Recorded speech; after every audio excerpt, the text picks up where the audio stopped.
ሰላም ጤና ይስጥልኝ የተከበራችሁ ተመልካቾቻችን ለአርብ ከአሻም ቲቪ ስፖርታዊ ዘገባዎችን ከሰዓት ጀምሮ ወደ እናንተ ማስደመጥ እንጀምራለን። ቀዳሚ ወዳደረኩት ዜና አልፋለሁ። ኢትዮጵያ በብስክሌት ሁለተኛውን የወርቅ ሜዳሊያ አስመዝግባለች።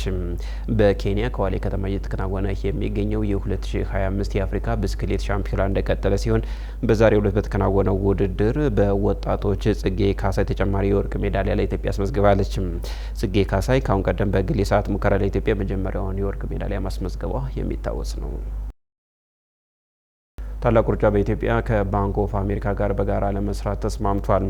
ታላቁ ሩጫ በኢትዮጵያ ትናንት ምሽት በሃይላንድ ግራንድ ሆቴል በተከናወነው ስምምነት ከባንክ ኦፍ አሜሪካ ጋር በጋራ ለመስራት ለ5 ዓመታት ተፈራርመዋል። ሁለቱ አካላት ከ2019 ጀምሮ በታላቁ ሩጫ ስር የሚከናወኑት የ10 ኪሎ ሜትርና የህጻናት እንዲሁም ቅድሚያ ለሴቶች 5 ኪሎ ሜትር ውድድር ላይ በጋራ እንደሚሰሩ ተመላክቷል።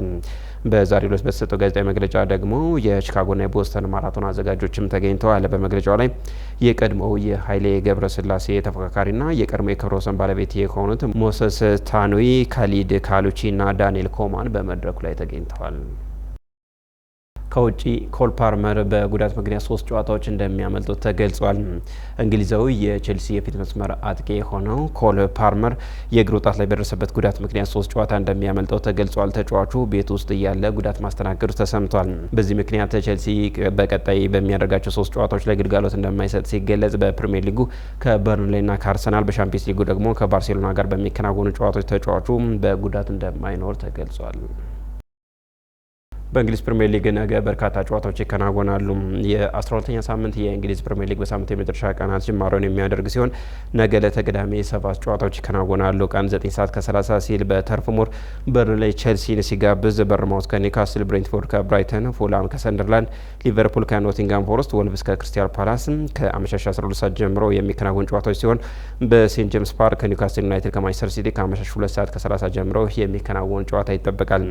በዕለተ እሁድ ደግሞ ሊድስ አስቶን ቪላ አርሰናል ከቶተንሃም ሆትስፐር ጋር የሚያደርጓቸው ጨዋታዎች ተጠቃሽ ናቸው።